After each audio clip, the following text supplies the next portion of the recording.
बिस्मिल्लाहिर्रहमानिर्रहीम अस्सलाम वालेकुम, ए वेरी गुड मॉर्निंग। उम्मीद है तव्हां बिल्कुलु ठीकु ठाक हूंदो, ख़ैरियत सां मज़े में लशपश शिट फिट हूंदो। चंद चराचर जी मोकल वई अॼु सूमर ते पाण वेठा आहियूं था ऐं अॼु ख़ैर सां वेकेशन्स जो आगाज़ थी चुका आहे। सॼी सिंध में त थियो आहे, बाक़ी मुल्क जे हवाले सां किथे थी आहे मोकल किथे न थी आहे, सो उन बारे में कुझु न चवंदुसि, ख़बर न आहे घणी। बाक़ी सिंध में कराची खां कश्मीर ताईं वेकेशन्स आहिनि, त इन करे ॿार घर भाती असांजा अॼु असांजा जेके उस्ताद सॻोरा असांजा जेके आहिनि से जेके तालीम सां सलाहियल आहिनि, उहे अॼु काफ़ी सारा दोस्त असांजे प्रोग्राम में ॾिसंदा, उन्हनि खे भली कार चऊं था दिलि जी गहराइनि सां। अलाह कंदो आबाद हूंदो, ख़ैर ख़ैरियत सां हूंदो, मज़े में हूंदो ऐं ज़िंदगी जूं खोड़ सारियूं ख़ुशियूं माणींदो। जंहिंजी दिलि में ख़्वाहिश आहे, जेका हसरत आहे, जेका उमेद आहे, जेको कुझु करणु चाहियो था, अलाह साईं उन्हनि कमनि में आसानी पैदा कंदो। ज़िंदगी आहे, इंसानु सोचींदो आहे कुझु, थींदो आहे कुझु, पर हमेशह दुआ इहा घुरणु खपे अलाह साईं खां त जेको असांजे हक़ में बहितर हुजे उहो थिए। असां सोचींदा आहियूं, पको पह कंदा आहियूं त असांखे हीउ कमु करणु खपे, बसि कुझु बि थिए न थींदो आहे त रंज थींदो आहे, तकलीफ़ थींदी आहे, दिलि में का बाहि उभरंदी आहे। पर सची ॻाल्हि इहा आहे त उन हर ॻाल्हि में अलाह साईं जी का न का मसलिहत हूंदी आहे। हर शइ जो वक़्तु मुतयन आहे त कहिड़े वक़्त ते कहिड़ी शइ थियणु खपे, छा करणु खपे, कीअं करणु खपे।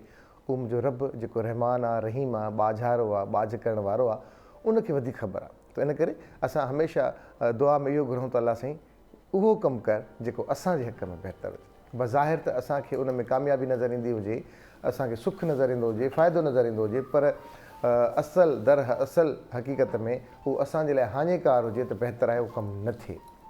अलाह कंदो सभिनी जा कमु सवला थींदा, सुठा थींदा ऐं जेके हक़ में बहितर हुजनि असांजे आईंदा जे लाइ बि, अॼु ऐं सुभाणे जे लाइ बि, उहे ज़रूरु थियनि। ख़ुशि हुजो, आबाद हुजो। अस्सलाम वालेकुम लाजो भाई, कैसे हैं आप? वालेकुम अस्सलाम बा, मैं बिल्कुल खैरियत बिल्कुल ठीक ठाक हैं। बिल्कुल आपकी दुआओं। मैं क्या समझूं? आप ये समझे कि मैं बिल्कुल फिट फाट और ज़बरदस्त सेटिंग में बैठा पक्की हूँ। सेटिंग में जी बैठे हैं हाँ, आप? जी हाँ। सर्दियाँ लग रही हैं आपको या नहीं लग रही? सर्दी है। क्या करते हैं सर्दी से बचने के लिए? Dry fruit. ओह, सर्दी से बचने के लिए ड्राई फ्रूट खाता हूँ मैं, आप भी खाया करें। हम क्योंकि तो आपको गरीबों का सर्दी ड्राई बहुत फ्रूट जो है ना, मूंगफली, जी जी। वो लेके खाते हैं भाई। क्या? वो गरीबों का ड्राई फ्रूट है ना नहीं, हमारा। वो आपका तो चलगोज़े है ना, आप नहीं तो नहीं शौक से नहीं चलगोज़े नहीं नहीं खाते नहीं, हैं। हम गरीबों वाला ड्राई फ्रूट खाते हैं भाई। कहीं से वो असां सिंधीअ में जेको पीनट्स अंग्रेज़ी आहे त उनखे सिंधीअ में असां दादू वारा स्पेशली बेही मूंग सॾींदा आहियूं, लाड़काणे वारा मुंगेरा सॾींदा आहिनि, खाॼा सॾींदा आहिनि, अलाए छा छा सॾींदा आहिनि, पर मुख़्तलिफ़ नाला हूंदा आहिनि असांजे। इवन सिंधीअ में बि पीनट्स खे अंग्रेज़ी त उनजो सही आहे, पीनट आहे, ख़बर आहे, पर सिंधीअ में असां दादू वारा behमुंग सॾींदा आहियूं। ऐं ख़ैरपुर लाड़काणे ते मुंगेरा सॾींदा आहिनि घणा माण्हू खाॼा सॾींदा आहिनि हिनखे, ऐं घणा माण्हू बेही दाणा सॾींदा आहिनि हिनखे। सो मुख़्तलिफ़ नाला आहिनि, पर आहे असल में पीनट। सो अंग्रेज़ी में पीनट था सॾियूं ऐं सिंधीअ में behमुंग था सॾियूं।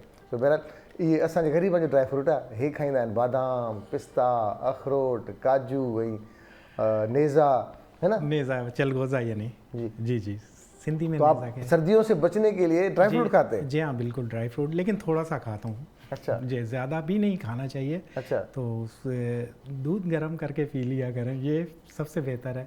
हाँ। आप में एनर्जी भी आएगी, ताकत भी आएगी और सर्दी दूर हो जाएगी आपकी। पक्की बात है। जी हाँ, बिल्कुल। बस यही किया जाए ना। हाँ, ये किए करें आप, ज़रूर दूध गर्म करके पिएं। शर्त ये कि गर्म करके पिएं। चले भाई, हम आइंदा कोशिश करेंगे कि दूध को गर्म करके पिएं। जी हाँ। जिंदाबाद, क्या बात है जी। दोस्तों, ॻाल्हि पे कईसीं असां सियारे जी सख़्तु हिकु लहर आहे जेका असांजे हिन पूरे मुल्क ते तारी आहे। किथे त एतिरी घणी धुंध आहे, एतिरो घणो माक आहे, कोहीर आहे, जो हद निगाह जेका आहे सा वञी कुझु फुटनि ते महदूद थी आहे। असां जेकॾहिं पंहिंजे ॻोठनि मां निकिरंदा आहियूं घर खां त ॾिसंदा आहियूं त घिटीअ जी कुंड बि नज़र न ईंदी आहे, छाकाणि त कोहीर हूंदो आहे तमामु घणो। माक चऊं, कोहीर चऊं, फोग चऊं, अलाए कहिड़ा कहिड़ा नाला। सो बहरहाल उन में बचणु खपे ऐं ख़ासि तौर ते पंहिंजो मथो ऐं ॿारनि जा पेर ऐं मथो चङी तरह ढकिजे।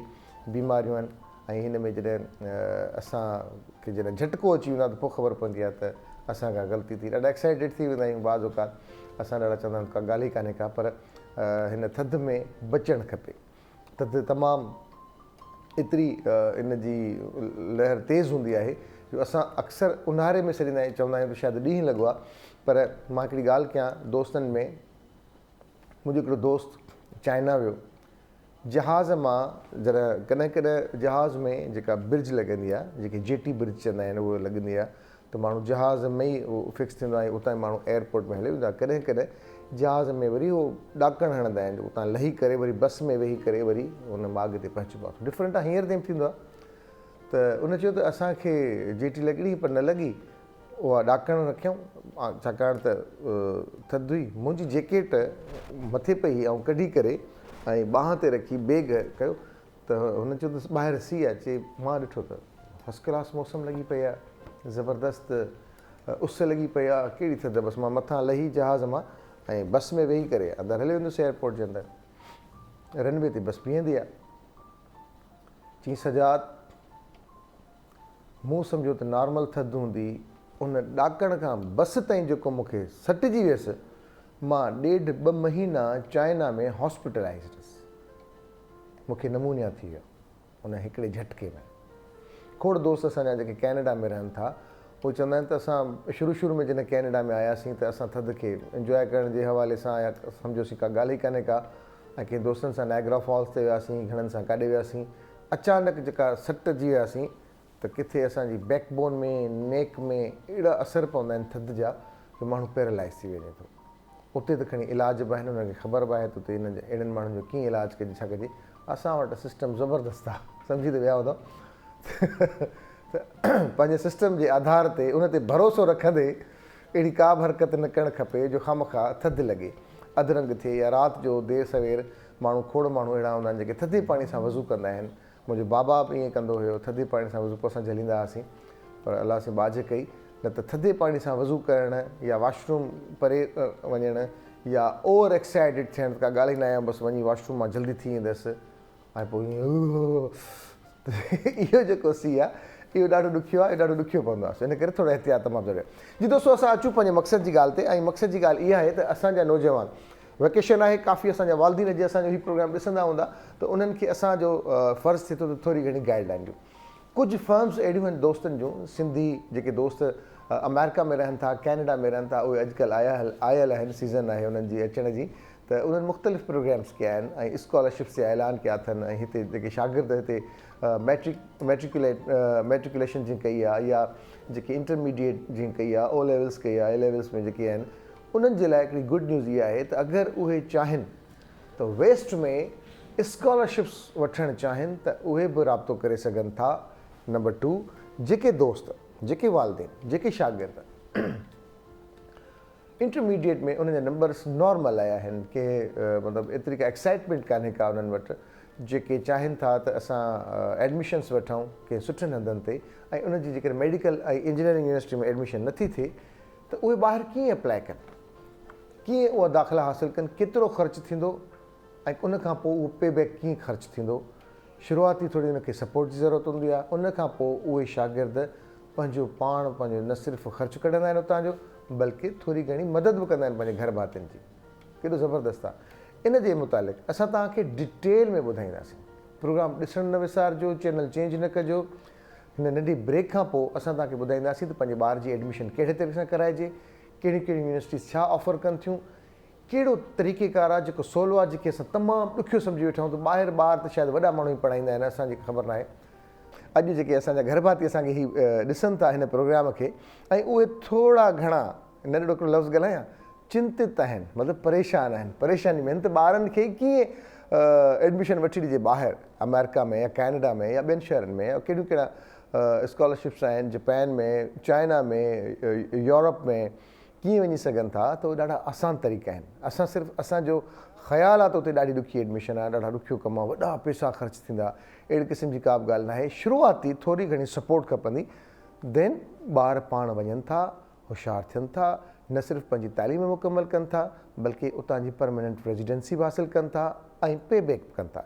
यानी पंहिंजा जेके ख़र्चु कयल पैसा अथनि उहे न सिर्फ़ु पंहिंजे गुज़र सफ़र जे लाइ, बल्कि पंहिंजे घर वारनि जी सपोर्ट बि कनि था, ऐं उहो सॼो कर्ज़ु लाहिनि था जेको सपोर्ट में उन्हनि खे मिलियो, ऐं within a very short period में। सो उन लाइ असां वटि ॾाढो असांजो सुठो दोस्त आहे, ॾाढो ज़बरदस्तु आहे, हॾ ॾोखी आहे, जेको अक्सर हेल्प कंदो आहे सभिनी नौजवाननि जी। ऐं कुझु मूं, कुझु हिन, कुझु ॿियनि दोस्तनि थोरी घणी रेकी रिसर्च कई आहे त उहा एडमिशन्स कीअं थींदी, छा करिणो पवंदो, उन लाइ ॾाढो आसान तरीक़ो मां तव्हांखे फर्दर उन जे बारे में ज़रूरु ॿुधाईंदुसि। तव्हां राब्तो करे सघो था, इवन तव्हां मुंहिंजे पर्सनल नंबर ते बि राब्तो करे सघो था। पर असां पंहिंजे ॿारनि खे एडमिशन्स ॾियारायूं, छाकाणि त हीअ सीज़न आहे, हिन 2-3 महीननि में एडमिशन थींदी। टिल मार्च ताईं असां वटि थोरो घणो टाइम आहे, पर जेकॾहिं हाणे थोरो अखपट बि त जल्दी एडमिशन थी वेंदी। असां वटि मौजूदु आहे मैक्स मेमोर कैनेडा मां, जेको हींअर असां सां गॾु वीडियो लिंक ते मौजूदु आहे, उहो असांखे ॿुधाईंदो। ज़बरदस्त, अस्सलाम वालेकुम, गुड मॉर्निंग मैक्स। वालेकुम अस्सलाम, गुड मॉर्निंग टू यू। हाणे मां छा चवां, मां बिल्कुलु ठीकु आहियां मैक्स, तव्हां सुहिणा था लॻो। छा छा छा मतिलबु कैनेडा जो कमाल आहे या कुझु पंहिंजी बि महिनत आहे? छा ॻाल्हि आहे मैक्स जी। मैक्स, असांखे ॾाढे सवलनि तरीक़नि सां ॿुधायो त हाणे एडमिशन्स ओपन आहिनि कैनेडा जे मुख़्तलिफ़ यूनिवर्सिटीज़ में। कहिड़ो तरीक़ेकार आहे, कहिड़ी डिग्री हितां खपे, केतिरियूं मार्कूं खपनि, केतिरा ॾोकड़ खपनि, डिटेल में ॿुधायो। बिल्कुलु डिटेल में तव्हांखे ॿुधाईंदा। सभ खां पहिरीं त जिन बि दोस्तनि खे एडमिशन वठणी आहे उहे कोशिशि कनि त कॉस्मोपॉलिटन जेके वॾियूं वॾियूं शहर आहिनि कैनेडा जा, उन्हनि यूनिवर्सिटीज़ में न वठनि उते न वठनि। ओके, वठनि उते जेके परे आहिनि, माना रिमोट नंढनि शहरनि में या नंढनि ॻोठनि में जिते ॿिया माण्हू नथा वञनि। उनजी वजह इहा आहे त जेको रिजेक्शन जो रेशियो आहे वॾनि शहरनि में उहो तमामु घणो। इवन तव्हां सभु रिक्वायरमेंट पूरी बि कयो था, पोइ बि जेको आहे रिजेक्शन तमामु घणी आहे पाकिस्तानी स्टूडेंट्स जी as compare to Indian students. Okay, ठीकु आहे। इहो हिकिड़ो एस्पेक्ट त इहो आहे। त उन खां बचण लाइ बहितर इहो आहे त जेके नॉर्थ में ज़्यादातर माना कैनेडा खे अगरि असां डिवाइड कयूं त उहो 4 जीअं हर मुल्क खे डिवाइड करे सघिजे थो, ईस्ट वेस्ट, नॉर्थ साउथ। त साउथ वारनि यूनिवर्सिटियुनि खे छॾे करे जेके नॉर्थ में आहिनि, मथे आहिनि, उन्हनि यूनिवर्सिटीज़ में दोस्त अप्लाई कनि, भले उहो पॉलिटेक्निकल कॉलेज ई छो न हुजे, उनमें रेशियो वधी वेंदो एडमिशन जो बनिस्बत साउथ जे। जीअं घणो करे दोस्त अप्लाई कंदा आहिनि, टोरंटो में अप्लाई कंदा आहिनि, वैनकूवर में अप्लाई कंदा आहिनि, कैलगरी एडमिंटन में अप्लाई कंदा आहिनि, सस्केचुआन जी यूनिवर्सिटीज़ में अप्लाई कंदा आहिनि। त बहितर इहो आहे त नॉर्थ में अप्लाई कनि त उनजा चांसिस अञा वधी वेंदा। हा, उहो घणा दोस्त ॾिसनि था त उनखे ख़बर ई न आहे त नॉर्थ जो कहिड़ा ॻोठ आहिनि, कहिड़ी यूनिवर्सिटीज़ आहिनि, उहा कीअं ख़बर पवे त नॉर्थ में कहिड़ा आहिनि, साउथ में कहिड़ा आहिनि। हा, त उन सिंपल आहे न। ॾिसो, जॾहिं बि तव्हां मिसाल तौरु हाणे हुते खोड़ सारा ॻोठ, खोड़ सारा शहर आहिनि, हुनजी बि आहे या त उहो असां सां कॉन्टेक्ट कनि मूंसां, या मुंहिंजे पेज आहे न्यू दरबेल, हुन ते कॉन्टेक्ट कनि, या मुंहिंजे पर्सनल फेसबुक वॉल ते कॉन्टेक्ट कनि। त उनखे हर दोस्त खे 1-to-1 काउंसलिंग ॾेई सघिजे थी, सम्झाए सघिजे थो त कहिड़ा आहिनि। पर अगरि तव्हां हींअर बि गूगल ते तव्हां लिखंदो न त universities in north of Canada या universities in north of Alberta, त उहे तव्हांखे यूनिवर्सिटी नॉर्थ में मिली वेंदियूं। ज़बरदस्त, इहो ॾाढो सवलो तरीक़ो आहे। ज़बरदस्त, ठीकु आहे। जीअं ओंटारियो में हिकिड़ो शहर आहे, मां हुते 2 साल रही आहियो आहियां, उनजो नालो आहे सडबरी। उहो टोरंटो खां तक़रीबन ईअं सम्झो त 500 kilometre something like that north में आहे।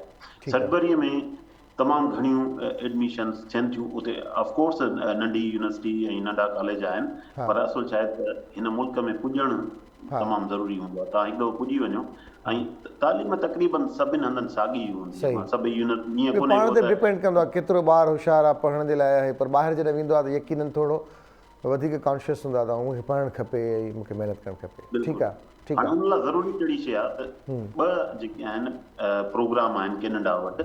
हिकिड़ो आहे जीअं पुराणो कन्वेंशनल प्रोग्राम हो, जंहिंमें तव्हां डायरेक्ट यूनिवर्सिटी में अप्लाई कंदा हो, उन खां पोइ तव्हांखे ऑफर लेटर ईंदी त तव्हांजी एक्सेप्टेंस थी वई आहे, पोइ तव्हां वीज़ा अप्लाई कंदा हो। त उन में रिजेक्शन तमामु घणी हूंदी, माना ईअं सम्झो त 80% खां मथे रिजेक्शन हूंदी। पोइ हितां जे दोस्तनि गॾिजी सघिजी, असांजे सिंधी दोस्तनि बि इंक्लूडिंग माई सेल्फ ऐं ॿियनि दोस्तनि ओंटारियो में गॾिजी सघिजी जेको आहे इन मिनिस्टर्स सां मिलियासीं त बाबा पाकिस्तानी स्टूडेंट सां ईअं छो थो कयो वञे। त इहा जिदोजहद काफ़ी अर्से हलंदी रही। हाणे हुननि 2-3 साल पहिरीं SDS प्रोग्राम कढियो आहे, स्टूडेंट डायरेक्ट स्ट्रीम। उन जूं कुझु रिक्वायरमेंट्स आहिनि। उन में इहो आहे त वीज़ा प्रोसेस हिकिड़ो तेज़ थी थो वञे ऐं चांसिस वधी था वञनि। उन में ईअं आहे त सभ खां पहिरियों त तव्हांखे एडमिशन मिले। एडमिशन खां पोइ तव्हांखे छा करिणो आहे त $10,000 जो तव्हांखे GIC अकाउंट खोलणो आहे, माना सेविंग अकाउंट कैनेडा जी कंहिं बि बैंक में खोलणो आहे पहिरियों करे। उन खां पोइ तव्हांखे 1 साल जी पूरी फ़ी जेको आहे, अगरि 2 साल जो प्रोग्राम आहे त साल जी फ़ी, अगरि साल जो प्रोग्राम आहे त उन ई साल जी फी तव्हांखे यूनिवर्सिटी खे पे करणी आहे। त इहे ॿ जेके आहिनि मेजर रिक्वायरमेंट्स आहिनि। ऐं उहो जेकी तव्हां $10,000 कैनेडियन डॉलर्स GIC अकाउंट में रखंदो, उहे हर महीने थोरा थोरा करे तव्हां पूरे साल में पैसा कढाए सघो था। माना उहे तव्हांजी मिसाल तौर तव्हां हज़ार रुपयो कढो पंहिंजी ज़रूरत महीने जी पूरी करण लाइ, त तव्हां उन मां पुल आउट GIC मां करे सघो था।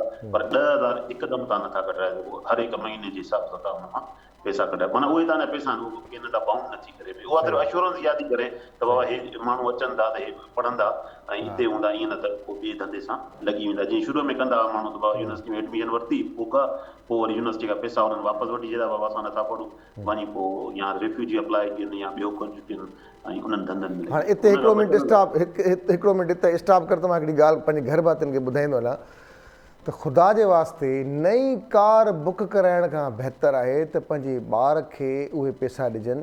$10,000 जो मक़सदु आहे 14 लख रुपया। Am I right? That's correct. ठीकु आहे। कैनेडियन 14 लख रुपया ॿार जी एडमिशन ते उते लॻंदा जेके ॿार वटि हूंदा। नंबर 2, उन कार खां लख दफ़ा बहितर आहे त ॿार जी ज़िंदगी ठहंदी ऐं ॿार जॾहिं उते पहुचंदो इंटरमीडिएट खां पोइ या यूनिवर्सिटी में, त उहो थोरो थोरो आस्ते आस्ते कमाइण बि शुरू कंदो। उन्हनि खे थोरो माहौल सम्झ में ईंदो। पहिरियां 6 महीना उनखे छॾे ॾियो, 6 महीननि खां पोइ उनखे पाण खे एतिरी नो हाउ थी वेंदी त कहिड़े तरीक़े सां उतां जी स्कॉलरशिप वठी सघे थो, नंढी जॉब करे सघे थो ऐं पंहिंजो ख़र्च करे सघे थो। हाणे अॻियां वधंदो मैक्स ॿुधाईंदा हलूं घर भातियुनि खे। हा, त ॾिसो तव्हां बिल्कुलु सुठी ॻाल्हि चई त जॾहिं हिते ॿारु ईंदो न त उनखे 20 कलाक त अलू आहिनि, माना उहे ऑफ कैंपस कमु करे सघे। हफ़्ते जा? ऑन कैंपस, हा, हफ़्ते जा ऑन 20 कैंपस, कलाक? हा, ऑन कैंपस उहो जेतिरा कलाक कमु करणु चाहे, डज़ नॉट मैटर, ठीकु आहे न। पर छा हूंदो आहे त हिते दोस्त ईंदा आहिनि, पोइ सैटरडे संडे 2 ॾींहं फुल टाइम लॻाईंदा आहिनि, 12 कलाक करे, माना 24 कलाक ईअं लॻाए छॾींदा। उनखां पोइ वरी कैश ते, माना जेको लीगल न आहे पर इहो कमु हले थो पियो, कैश ते वरी कंहिं देसी स्टोर ते कमु कंदा आहिनि, जिते मिसाल तौरु अगरि मिनिमम वेजिस $15 आहे, उन मां पर कलाक $15 पर कलाक जा मिलंदा आहिनि हुते। जी हा, त पोइ उहो देसी हिनखे छा चवंदो, बाबा ठीकु आहे, हूअं तव्हांजो टैक्स में $2 ॿिया कटिजी वेंदा, त पोइ हाणे मां तव्हांखे रुॻो $12 ॾे। उहो चवंदो बाबा ठीकु आहे, $12 कैश ते।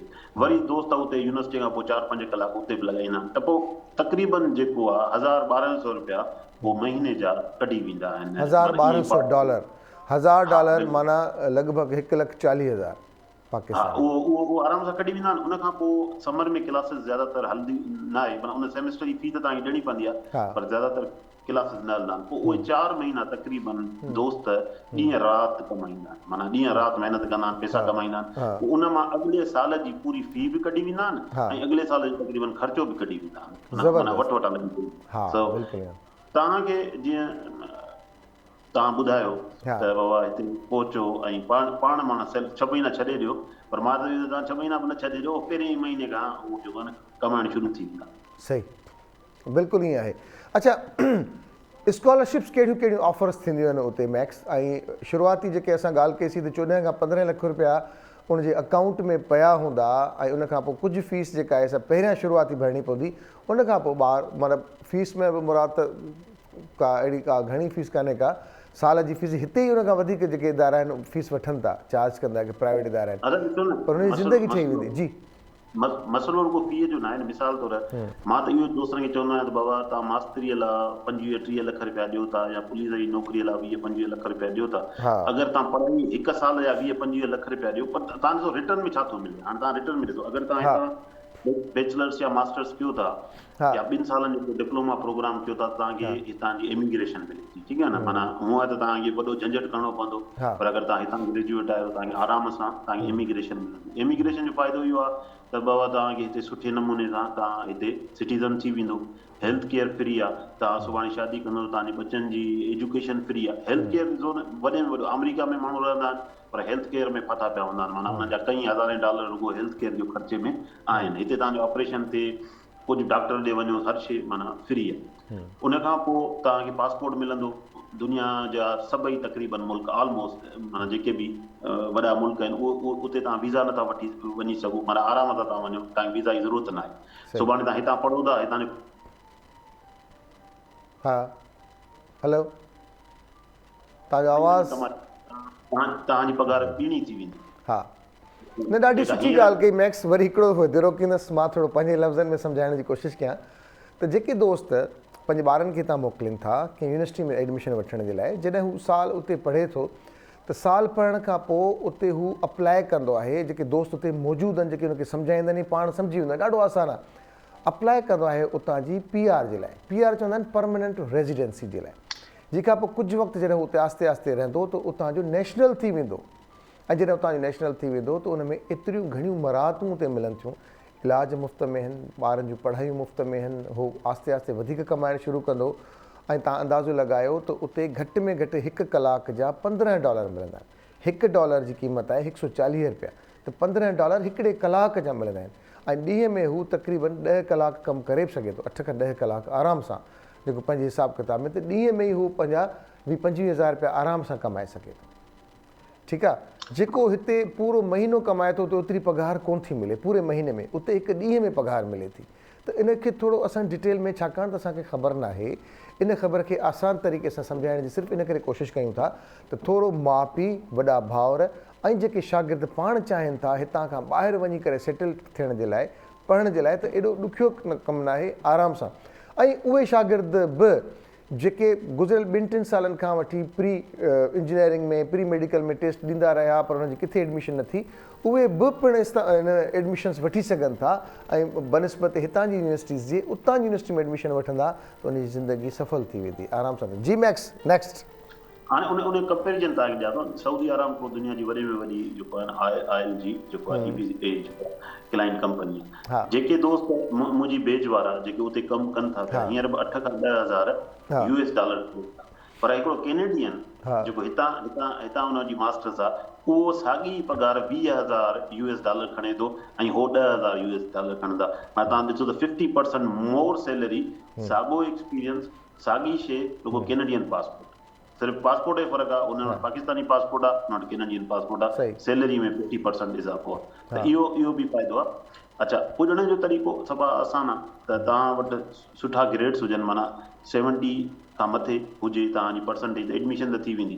पर अगरि का स्कॉलरशिप खपे थी त पोइ उन में वॾो कॉम्पिटिशन आहे, त उन में 80% खां मथे तव्हांजो मार्क्स हुजनि। सुठो तव्हांजो SOP, स्टेटमेंट ऑफ पर्पज़ या लेटर ऑफ इंट्रेस्ट, उहो तव्हांजो तमामु सुठो कंप्रीहेंसिव लिखियलु हुजे, 500 वर्डनि जे अंदरि तव्हां पंहिंजी पूरी आत्म कहाणी हुन में ॿुधाए चुका हुजो। इहे ॿ माना ग्रेड हुजनि सुठा, तव्हां वटि SOP सुठो हुजे, ऐं उन खां पोइ IELTS international English language testing system जो जेको एग्ज़ाम आहे, उहो तव्हांजो एकेडमिक खपंदो 6 खां 6.5 बैंड जे विच में, डिपेंड करे थो university to university. Some university they ask about 6 and some university they ask about 6.5। ठीकु आहे। त इहा थी 3 रिक्वायरमेंट। चौथी रिक्वायरमेंट इहा आहे त तव्हां वटि को स्पॉन्सर हुजे, माना स्पॉन्सर मीन्स तव्हांजो पीउ, माउ, भेण, भाउ, चाचो, मामो, जंहिंजो तव्हां अकाउंट ॾेखारे सघो त बाबा हीउ माण्हू असांखे फी में मदद कंदो या हीअ असांजी फी पियारींदो। उहो तव्हांजो वालिद साहब बि थी सघे थो, तव्हां पाण बि थी सघो था, को बि थी सघे थो। त उहा मतिलबु इहे जेके आहिनि 4-5 रिक्वायरमेंट्स आहिनि। रुगो इहे सिर्फ़ु कैनेडा जी रिक्वायरमेंट्स न आहिनि, इहे दुनिया जे सभिनी तक़रीबन यूनिवर्सिटी, अमेरिका खे छॾे करे, अमेरिका ज़्यादातर तव्हां टॉफिल घुरंदो आहे, बिज़नेस जेके स्कूल आहिनि उहे GMAT घुरंदा आहिनि, इंजीनियरिंग जेके इंस्टीट्यूट्स या यूनिवर्सिटियूं आहिनि उहे GRE घुरंदियूं आहिनि। त इहो आहे। भई कैनेडा जेको या यूरोपियन कंट्रीज़ जेके आहिनि उहे सिर्फ़ु हिकिड़ी टेस्ट घुरंदा आहिनि, उहा आहे IELTS। चाहे उहो ऑस्ट्रेलिया वञो, न्यूज़ीलैंड वञो, या तव्हां जेको आहे तव्हांखे भलो करे कैनेडा अचो। त उहो चवंदा आहिनि त अंग्रेजी ठीकु हुजणु खपे, जो जेको ॿारु अचे थोरी घणी अंग्रेजी ॻाल्हाए, लिखी वञे, ॿुधी सघे ऐं पंहिंजी ॻाल्हि ॿुधाए सघे। त इन करे इहा अंग्रेजी जी थोरी घणी टेस्ट ऐं थोरी घणी तयारी आहे। इन तयारी जे लाइ बि का रॉकेट साइंस न आहे। विदिन 6 मंथ्स, 6 महीननि जे अंदरि अंदरि जेकॾहिं ॿारु सीरियस आहे पंहिंजो पाण सां, त हिते ई हिन यूनिवर्सिटी जे लाइ अप्लाई करे ऐं अॻे कलाक में कंहिं सुठे इंग्लिश लैंग्वेज सेंटर ते एडमिशन वठे ऐं पंहिंजा मोबाइल छॾे ॾिए या मोबाइल इस्तेमालु कंदड़ आहे त उहे एप्लीकेशन्स डाउनलोड करे जेके उनखे अंग्रेज़ी सिखण में मदद कनि। त पंहिंजे पाण सां जेकॾहिं संजीदगी सां को अमल करिणो आहे, का एडमिशन वठणी आहे, ज़िंदगी जे बारे में जेकॾहिं सीरियस थियणो आहे ऐं सुठी ज़िंदगी गुज़ारणी आहे, त अॼोके हिन प्रोग्राम खे नोट कयो ऐं इन सां गॾोगॾु पंहिंजे ॿारनि जी ज़िंदगी सफ़ल कयो, संवारियो ऐं उहे ॿार पाण बि ईअं आस्ते आस्ते तयारी करे ज़िंदगी पंहिंजी बहितर करे सघनि था। जी मैक्स, नेक्स्ट छा आहे? नेक्स्ट तव्हां बिल्कुलु ज़बरदस्त चयो त मसइलो इहो आहे त तव्हांखे पर लॻी वेंदा न जॾहिं तव्हां हिन मुल्क तव्हांखे आज़ादी हूंदी, यू हैव फ्रीडम, माना फ्रीडम टू लिव, माना जीअं तव्हां पंहिंजी ज़िंदगी गुज़ारणु चाहियो था, रहणु चाहियो था, उअं तव्हां रही सघो था। मज़हब जहिड़ो इख़्तियार करणु चाहियो का पाबंदी न आहे, ज़बान जहिड़ी ॻाल्हायो का पाबंदी न आहे, तव्हांजे ख़्यालातनि ते पाबंदी न आहे, ठीकु आहे न, देयर इज़ नो डिस्क्रिमिनेशन, माना तव्हां छा था पायो, छा था ॻाल्हायो, छा था कयो, तव्हां वटि को माना तव्हांजे मथां का पुलिस कान बीठी आहे। उन खां पोइ जीअं चवनि न त वॾे में वॾो फ़ाइदो इहो आहे त जॾहिं तव्हांखे पासपोर्ट मिली थो वञे त तव्हां गल्फ कंट्रीज़ में, अगरि मां सिर्फ़ु गल्फ कंट्रीज़ जी ॻाल्हि कयां, दुबई जी ॻाल्हि कयां, जंहिंसां असांजो इहो एक्सपीरियंस रहियो आहे, ओमान जी ॻाल्हि कयां, कहिड़नि मुल्कनि जी ॻाल्हि कयां, तव्हांजी सैलरी डबल थी वञे। हाणे मसइलो इहो आहे त अगरि जीअं सजाद चयो त बाबा तव्हां इहा तव्हांजी इन्वेस्टमेंट आहे, त तव्हांजी इहा इन्वेस्टमेंट 2 सालनि खां पोइ तव्हांखे टीणी, चौणी, अठूणी, ॾहोणी थी मिलंदी। बिल्कुलु यार, मां पंहिंजे सभिनी घर भातियुनि खे चवंदा आहियां ख़ुदा जे वास्ते प्लॉट न वठो, ख़ुदा जे वास्ते गाॾियूं बुक न करायो, या त दुनिया घुमो या पंहिंजे ॿारनि खे उते कंहिं सुठनि इदारनि में दाख़िलाऊं वठी ॾियो, पढ़नि। उहे तव्हांजा 10 प्लॉट करे ॾींदा, 10 गाॾियूं अची वेंदियूं, सहूलियतूं अची वेंदियूं, ऐं जेको ज़हनी शऊर आहे न, ऐं जेको एक्सपोजर आहे दुनिया में घुमण जो, ॾिसण जो, पाइण जो, उथण जो, वेहण जो, ॻाल्हाइण जो, हर शइ जो, उहो बिल्कुलु डिफरेंट थी वेंदो आहे। त असांजा दोस्त, असांजा घर भाती जेके हींअर चाहिनि था त असां प्लॉट वठूं, गाॾी बुक करायूं, 8 महीननि खां पोइ गाॾी ते असांखे जेको आहे सो 4 लख रुपया फ़ाइदो थींदो, उन खां बहितर आहे गाॾी बुक कराइण खां। त गाॾी बुक कराइण जे अधु पैसनि में ॿार जी सॼी ज़िंदगी संवरजी वेंदी, ऐं अहिड़ियूं 50 गाॾियूं अची वेंदियूं ज़िंदगी में। ईअं आहे न मैक्स? बिल्कुलु आहे। तव्हां ॾिसो, सिंपल मैथ कयो न, सिंपल मैथ कयो, 2 सालनि जो ख़र्चो रखो, माना 2 सालनि जो बि ख़र्चो तव्हांखे नथो खपे न, तव्हांखे पहिरें साल जो पहिरें ख़र्चो, साल जो ख़र्चो, सही, पहिरें साल जो तव्हां ख़र्चो रखो, ऐं उनखे पोइ तव्हां माना उहो वरी 2 साल त हुई तक़रीबन उहो ख़र्चो 2 साल जो कढी वेंदो, पर हिकिड़े साल जो जेको तव्हांजो ख़र्चो आहे उहो रखो, ऐं उनखे रुॻो तव्हां ॾिसो त साल जॾहिं उहो पढ़ाई हुनजी कंप्लीट थी वेंदी, जॾहिं हुनखे जॉब मिलंदी त उनखे मंथली केतिरा पैसा मिलंदा, उनखे ॿारनि सां गॾु कंदो त उहो तव्हांखे 4 या 8 मिलंदो। अगरि इहे ई पैसा तव्हां बैंक में पाकिस्तान में रखो त जेको तव्हांजी शरह मुनाफ़ो आहे उहो 3 खां 10% जे विच में मिलंदो। इवन कैनेडा में बि तव्हां अगरि बैंक में रखंदो न त शरह जेका इंट्रस्ट जी आहे उहा 1 खां 10% जे विच में हिते ई पई थी अॻियां पोयां घुमे। इवन तव्हां स्टॉक में रखंदो तॾहिं बि तव्हांखे इन्हनि जे पैसा हिते ई पिया घुमंदा। तव्हां $1 लख रखो था तव्हांखे मैक्सिमम 10,000 उन जे मथां मिलंदा, पर अगरि तव्हां उहे $1,00,000 माना इन्वेस्ट कयो था कंहिं ॿार जी पढ़ाई, which is not the case, माना वधि में तव्हांजा $25,000 ख़र्च थींदा, त तव्हांखे उन जा 3 ते या 4 ते पैसा वापसि, $25,000 ख़र्च था कयो, साल खां पोइ उहो तव्हांखे $1,00,000 थी मिलंदा। का किथे ॿिए हंधि मूंखे का अहिड़ी इन्वेस्टमेंट ॿुधायो त मां शायदि। ऐं न सिर्फ़ु पैसनि मोटण जी, पर उन शख़्स जी ज़िंदगी केॾी ज़बरदस्त थी वञे, पंहिंजे ॿार जी ज़िंदगी केॾी बहितरीन थी वञे, उन वटि डिग्री आहे, उहो उनजा हथ सोना आहिनि, उहो हिकिड़ी सुठी ज़िंदगी गुज़ारींदो, पंहिंजो पाण खे उते अगरि सेटल थी वञे तॾहिं बि उनजी मर्ज़ी आहे। जेकॾहिं मोटी अची हिते कंहिं सुठी कंपनी में जॉब करे, कारोबार करे, या जंहिं बि हवाले सां उनजी डिग्री आहे, त उन में बि उनखे तमामु घणो फ़ाइदो थींदो। बिल्कुलु फ़ाइदो थींदो। ऐं वॾे ॾिसो न, ॿियो इहो आहे त हिते पढ़ाई उअं कान्हे का जीअं असां वटि बैक होम में आहे। हिते तव्हांखे रियल जेको पढ़ाई जो जेको कॉन्सेप्ट आहे, माना त हीउ जेको तव्हां पढ़ो था पिया, इहो रियल लाइफ में कीअं इस्तेमालु कंदो, माना इन शइ जी एप्लीकेशन छा आहे, ठीकु आहे न, इहे किथे असां इनखे अप्लाइड कंदासीं, उहो तव्हांखे सेखारियो थो वञे, त तव्हांखे हैंड्स ऑन एक्सपीरियंस थी थो वञे त बाबा हीअ जेका शइ मां पढ़ां थो पियो इनखे हीअं इस्तेमालु थींदो, त उहो पोइ जिते बि वेंदो त तव्हां हिकिड़ा कारगर पुर्ज़ा हूंदो बनिस्बत नाकारा पुर्ज़े। ज़बरदस्त यार, ॾाढो ज़बरदस्त मैक्स, ॾाढी वॾी महिरबानी, तव्हां सवले तरीक़े सां अॼु सम्झाइण जी असां कोशिशि कई आहे। को पैगाम ॾियणु चाहियो तव्हां मैक्स असांजे सभिनी ॾिसण वारनि खे आख़िर में? दादा पैगाम सिर्फ़ु इहो आहे त इंफॉर्मेशन प्लेंटी अवेलेबल आहे। हिकिड़ा माण्हू तव्हांखे रुॻो ॿुधाए वेंदा, असां तव्हांखे ॿुधाईंदासीं न, पर असां तव्हां सां स्टेप बाय स्टेप उन में गॾु हूंदासीं। मां आहियां, मूं वटि पूरी टीम आहे, उहा तव्हांजी स्टेप बाय स्टेप मदद कंदी। अगरि तव्हां वाक़ई सीरियस आहियो पंहिंजी लाइफ बदिलाइण में त we are here to help, ठीकु आहे न। पर अगरि तव्हां सीरियस न आहियो ऐं तव्हांखे रुॻो सवाल पुछणा आहिनि ऐं करिणो कुझु न आहे त पोइ then we are very sorry. But अगरि तव्हां बिल्कुलु सीरियस आहियो, तव्हांजो जेको ड्रीम आहे, I promise you we will make that happens, त उहो तव्हांजो ड्रीम्स कम्स ट्रू थिए। त इहो ई मैसेज आहे त महिनत में ई अज़मत आहे, ऐं महिनत कंदो ई तॾहिं ई तव्हांखे तरक़ी थी सघे। Thank you very much max, I love U. ऐं हमेशह तव्हां पंहिंजो टाइम ॾींदा आहियो।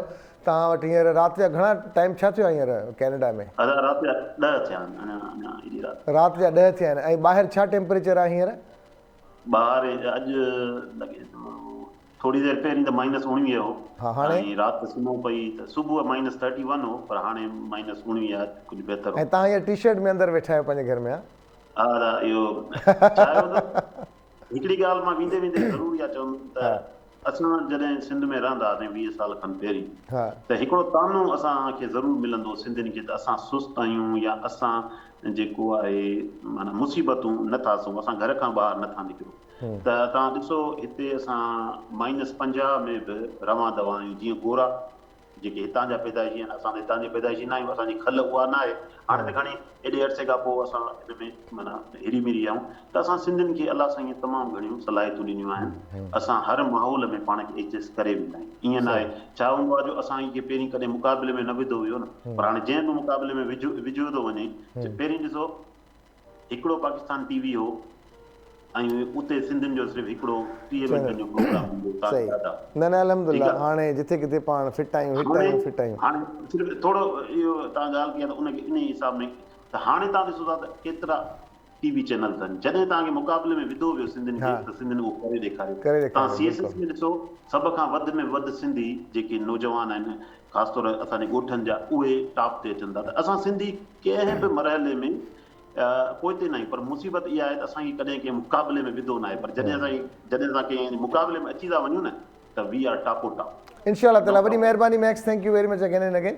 लख कुर्ब, ख़ुशि हुजो, आबाद हुजो। ऐं असांजी कोशिशि रही त असां पंहिंजे घर भातियुनि खे सवलो ऐं चिटो करे सम्झायूं। बिल्कुलु बिलीव मी, को ॾुखियो कोन्हे को, जस्ट इनिशिएट वठण जी देरि आहे। उहे दोस्त जेके उस्ताद आहिनि, जेके पंहिंजे ॿारनि खे कंहिं सुठी जाइ ते पहुचाइणु चाहिनि था, जेके क्लर्क आहिनि, जेके मिडिल क्लास सां तालुक़ु रखनि था, इवन लो मिडिल क्लास सां तालुक़ु रखनि था, उन्हनि खे मां हथ ॿधी गुज़ारिश कंदसि त हिन प्लॉट वठण खां बहितर आहे त को पंहिंजे घर जो हिकिड़ो फ़र्दु ॿाहिरि मोकिले, उनखे तालीम ॾियारिजे ऐं उते सेट कजे, उनखे सपोर्ट कजे। पोइ जल्दी हालात चेंज थी वेंदा घर जा, पंहिंजे माहौल जा, हिते जा। अक्सर माण्हू तमामु सुठी पर्सनैलिटी, तमामु सुठा ॻाल्हाइनि, पर एतिरी स्मेल जो माण्हू उनजे वेझो बीहण खां अवॉइड कंदो आहे। त शुक्र अल्हम्दुलिल्लाह माण्हू कंदो आहे त मास्क अची चुको आहिनि, त माण्हू बीह नथो सघे। त घटि में घटि इहो सही कह रहा हूं ना मैं डॉक्टर सादिया के, मास्क की वजह से ये चीज़ें थोड़ी सी वो हो गई हैं। कीअं ख़तमु कजे स्मेल, या अॻे खे ॿुधाइजे कीअं? दादा हाणे थोरो पासे थी बीह, या चऊंसि मास्क पा। जेको आहे सभिनि खां पहिरीं त जंहिं माण्हू खे बैड ब्रेथ आहे या मतिलबु स्मेल अचे थी, उनजा रीज़न्स ख़बर हुजणु खपनि त वजह छा आहे, छाजे करे। छो त नॉर्मली कंहिं बि माण्हू में बैड ब्रेथ या स्मेल न अचणु खपे वात मां, नॉर्मल आहे। पहिरियां रीज़न्स मालूम कयो। रीज़न्स में छा थींदो आहे त जेकॾहिं को माण्हू ओरल हाइजीन मेंटेन नथो करे, सही सां ब्रश नथो करे, ठीकु आहे, या फिर जेको आहे उनखां पोइ कुझु माण्हू सर्टेन मेडिसिन वठंदा आहिनि, कुझु माण्हू दवाऊं वठंदा आहिनि, दवाउनि जे करे जेको आहे मैदे में मतिलबु जेको उन दवाउनि जी जेका स्मेल ॿाहिरां मतिलबु जेको वात मां फील थींदी आहे। अच्छा, उनखां अलावा जेको हूंदो आहे कुझु माण्हुनि खे मैदे वग़ैरह जी बीमारी हूंदी आहे, डायबिटीज़ माण्हू खे आहे, अगरि को डायबिटिक आहे, उनजे मतिलबु जेको आहे उनजे वात मां स्मेल ईंदी आहे। हल छा आहे, सभिनि खां पहिरीं तव्हां पंहिंजी ओरल हाइजीन खे मेंटेन कयो। ओरल हाइजीन में तव्हांखे 2 टाइम ब्रश करिणो हूंदो आहे, हिकिड़ो टाइम फ्लॉस करणी हूंदी आहे, ऐं सभिनि खां इम्पोर्टेंट जेको तव्हांखे ज़बान खे बि सही सां साफ़ु रखिणो हूंदो आहे। अक्सर माण्हू ब्रश त कंदा आहिनि, पर ज़बान खे साफ़ु न कंदा आहिनि, ऐं ज़बान खे साफ़ु न करण जे करे बि माण्हुनि में जेको वात में स्मेल थींदी आहे। अहिड़ा टूथब्रश ईंदा आहिनि जंहिंजे बैक साइड ते ब्रिस्टल्स हूंदा आहिनि, ब्रिस्टल्स खां बैक साइड ते थोरो रफ सरफेस हूंदो आहे, जंहिंसां तव्हां ज़बान ते रखी करे उनखे साफ़ु करे सघो था। उनखां अलावा को माण्हू अहिड़ो माण्हू आहे जेको मतिलबु मेडिसिन वठे थो, का बि ब्लड प्रेशर जी, शुगर जी, या कंहिं क़िस्म जी, उनजे करे स्मेल थिए थी, तव्हां मेडिसिन जो अल्टरनेट तव्हां कराए वठो। हर मेडिसिन जो को न को अल्टरनेट हूंदो आहे, अल्टरनेट केमिकल नेम या फॉर्मूलो हूंदो आहे, त उहो तव्हां चेंज कराए छॾियो। डायबिटिक आहे, शुगर खे कंट्रोल रखे, त इहे माना सॼा रीज़न्स जेके आहिनि बैड ब्रेथ जा आहिनि। हीअ त चलो सही थी वियो। अक्सर माण्हू त ॾंद जेके आहिनि, हिकिड़ो असांजो त नेचुरल कलर आहे न, थोरो हल्को, असां एतिरा प्योर वाइट त कोन, अफ्रीका वारनि जा थियनि था। जी जी, असांजो माइल्ड वारनि जा आहिनि थोरा येलोइश, पर उहे एतिरा कारा हूंदा आहिनि जो उनखे तव्हांखे ब्लैक लॻंदा। पर वरी हलंदा आहिनि, सिर्फ़ु ॾंद नज़र ईंदा आहिनि। हा, राति जो ॾंदनि सां लाइट कंदा आहिनि। पर चवण जो मक़सदु इहो आहे त ॾंदनि जो जेको नेचुरल कलर आहे, घणनि जो त बिल्कुलु ठेठ येलो कलर थी थो वञे, ऑफ वाइट कलर आहे, हिकिड़ो येलो कलर आहे, त उहो कीअं चेंज थी सघे थो? ॾाढो ज़बरदस्त क्वेश्चन आहे। ऐं जेको अॼुकल्ह ज़मानो कॉस्मेटिक्स जो आहे, चाहे कंहिंजा पीला ॾंद हुजनि या कंहिंजा ॾंद टेड़ा हुजनि, कंहिंजा ब्लैक हुजनि, कहिड़े बि कलर जा हुजनि न, त उनखे चेंज करण जा अॼुकल्ह जेको लेटेस्ट टेक्निक आहे, असां उनखे विनियर्स चवंदा आहियूं। विनियर्स छा हूंदो आहे त जेको आहे अॼुकल्ह ॾंद जी जेका सरफेस लेयर आहे न, फ्रंट लेयर जेका असांखे नज़र अचे थी, अंदरी न, साइड वारी बि न, सिर्फ़ु फ्रंट लेयर, असां उनजे मथां हिकिड़ी ॿियर लॻे उन लेयर खे थोरो ग्राइंड कंदा आहियूं, माइल्ड हल्को थोरी घिसाई कंदा आहियूं त जीअं फील न थिए। उनजे मथां असां हिकिड़ी ॿी लेयर लॻाईंदा आहियूं ऐं उहा लेयर मतिलबु तव्हांखे टोटल मतिलबु वाइट हूंदी, बिल्कुलु वाइट, जेका तव्हांखे बहितरीनु लुक ॾींदी आहे। पर मतिलबु तव्हांजो जेको लुक शुरू में हूंदो आहे उन लुक खे पूरो चेंज करे छॾींदी आहे। एॾी बहितरीनु ट्रीटमेंट आहे। ऐं अॼुकल्ह पूरी दुनिया में विनियर्स हलंदा आहिनि। हिकिड़ो त हूंदो आहे क्राउन, क्राउनिंग मतिलबु असां सॼे ॾंद जे मथां हिकिड़ो क्राउन लॻाए छॾियो, ठीकु आहे। ॿियो ऑप्शन आहे विनियर्स। क्राउन में थोरो मतिलबु ॾंद जी डैमेज वधीक थींदी आहे, बहितर आहे माण्हू विनियर्स कराए। अच्छा जी, उन सां बिल्कुलु पर एक्सपेंसिव हूंदो आहे, काफ़ी महांगो हूंदो आहे, इलाही हर माण्हू अफोर्ड नथो करे सघे। असांखे सस्ती वारी शयूं हूंदा आहिनि, सस्ती वारी शयूं बसि 2 टाइम ब्रश, सही। अच्छा डॉक्टर सादिया से हम पूछते हैं। डॉक्टर सादिया, आप माशाल्लाह इस चीज़ को डील करती हैं। ख़वातीन में क्या इश्यूज़ होते हैं दांतों को लेके? मर्दों में तो भाई छालिया खा लिया, पान खा लिया, सिगरेट पी ली, सारे कुछ इस तरह। औरतों में ऐसी कौन सी चीज़ें आती हैं जो सबसे ज़्यादा आपके पास आती हैं ख़वातीन? मुझे लगता है औरतें जो है ना अपने फेस पे ज़्यादा ध्यान देती है बजाय दांतों पे। हाँ सही कह रही। हाँ। मैंने बहुत सारे ऐसे ही पेशेंट्स देखे, मतलब वैसे बाय लुकिंग माशाल्लाह से बहुत अच्छे होते हैं, जैसे ही मुंह खोलो बंदा डर जाए। हाँ सही बात। स्केलिंग हमारे यहाँ बेसिकली सफाई जो है ना कॉमन नहीं है। हर पेशेंट यही आकर कहता है कि डॉक्टर साहब अगर स्केलिंग करवाएंगे, दांतों की सफाई कराएंगे तो दांतों में ठंडा गर्म लगना शुरू हो जाता है। मैंने सफाई कराई पहले और उसके बाद जो है ना मुझे ज़्यादा ठंडा लगना शुरू हो गया, मैं तो डर के उसके बाद सफाई नहीं कराई, या मेरे दांत हिलना शुरू हो गए। ऐसा नहीं है, ये मिथ है कि दांत सफाई के बाद हिलना शुरू हो जाते हैं या ठंडा गर्म लगना शुरू हो जाता है। दांत के ऊपर बेसिकली गंदगी की एक कोटिंग होती है, ठीक है। जब हम उसको हटाते हैं तो पेशेंट को वो सरफेस बिल्कुल क्लीन होती है, तो उस पर थोड़ा दिन ठंडा लगता है, लेकिन वो विद टाइम सही हो जाता है। प्लस ये कि दांत जो हिलना शुरू होते हैं गंदगी के पास, ये जो गंदगी है वो दांत की हड्डी को खा रही होती है। जैसे पायरिया नहीं होता दांत जिसमें हड्डी खत्म हो रही थी, इसी तरह दांतों का पायरिया होता है। ये गंदगी दांत की हड्डी को खा रही होती है। अच्छा, ऊपर ऊपर से भी? हाँ, आपको पता नहीं चल रहा होता, आपको उस वक्त लग रहा होता है बिल्कुल सही है, दांत और गंदगी जमा हुई भी कुछ भी नहीं है, हमारा दांत मजबूत है। लेकिन जैसे ही हम उसको हटाते हैं दांत हिलना शुरू हो जाता है, क्योंकि वहाँ से हड्डी खत्म हो चुकी होती है, ठीक है ना। तो स्केलिंग बेसिकली करवानी चाहिए सबको, इवन औरतों मर्दों सबको करवानी चाहिए। लेकिन खवातीन में खासतौर पे लड़कियां तो छालिया बहुत ज्यादा खाती हैं ना। छालिया की तो आदत वो स्कूल से पड़ जाती है कि छोटी सी पर्स में कुछ हो ना हो, छालिया जरूर मिलेगी उनकी पर्स से वो। तो छालिया का क्या नुकसान होता है दांतों? छालिया का ये देखिए, ये माइक्रो क्रैक्स बेसिकली, एक तो वैसे भी छालिया अच्छी नहीं है, प्लस ये क्या होता है छालिया खाने से क्या होता है कि दांत के अंदर है ना माइक्रो क्रैक्स आ जाते हैं। जैसे शीशे के ऊपर हल्की सी लाइन आ जाए, दरार आ जाए, इस तरह दांत के अंदर भी ना बेसिकली क्रैक्स आना शुरू हो जाते हैं, ठीक है, छालिया से। अब क्या होता है उस वक्त तो कुछ नहीं होता, अपने सेहत खराब करना होता है, लाइक उस वक्त तो कुछ नहीं पता चलता, लेकिन सडन एकदम पेशेंट की कंप्लेंट, डॉक्टर साहब मैं तो बहुत सॉफ्ट सी चीज़ खाई थी और पता नहीं क्या हुआ, मेरे दांत में दर्द हो रहा है। अब देखते हैं जब एक्सरे तो देयर इज़ नो कैविटी भी नहीं होती, दांत भी बिल्कुल स्ट्रक्चर सही है, लेकिन पेशेंट को पेन हो रहा है। क्योंकि फिर जब अगर आप हिस्ट्री लें तो पता चलता है कि वो बीटल नट्स खा रहे थे, वो कोई सख्त ग़िज़ा खाई जिसकी वजह से जो माइक्रो क्रैक्स थे वो ओपन हो गए। जब वो ओपन हुए तो उसने क्या किया, नर्व को टच किया, जैसे ही पेशेंट बाइट करता है उसको पेन हो रहा होता है, जबकि कोई कैविटी नहीं होती, कुछ होता है। ये छालिया का सबसे बड़ा नुकसान है कि वो क्रैक्स कर देता है दांतों में। और काफी लोग तो ऐसे जज्बाती हो जाते हैं, अगर कोल्ड ड्रिंक मिल जाए तो बोलते अच्छा नहीं खोले, में इधर लाओ, कड़क करके ऐसे खोल के देते हैं। जैसे अभी थोड़े दिन पहले मेरे पास पेशेंट है, कहा मैं तो अखरोट दांत से तोड़ लेता था। मैंने कहा यार मतलब ये कोई वो नहीं है चीज़, आप दांत से अगर तोड़ेंगे तो वो क्या होगा, वो दांत ही टूट जाए। अभी नहीं टूट रहा, लेकिन एक टाइम आएगा वो कब तक बेयर करेगा, उसमें स्ट्रेसेस आ जाते हैं ना, प्रेशर लगता रहेगा तो वो दांत टूटने का चांस रहता है। इन फ्यूचर फिर वो दांत टूटने का चांस होगा। ऐसे लोगों का दांतों का इलाज कराना चाहिए कि जहन का?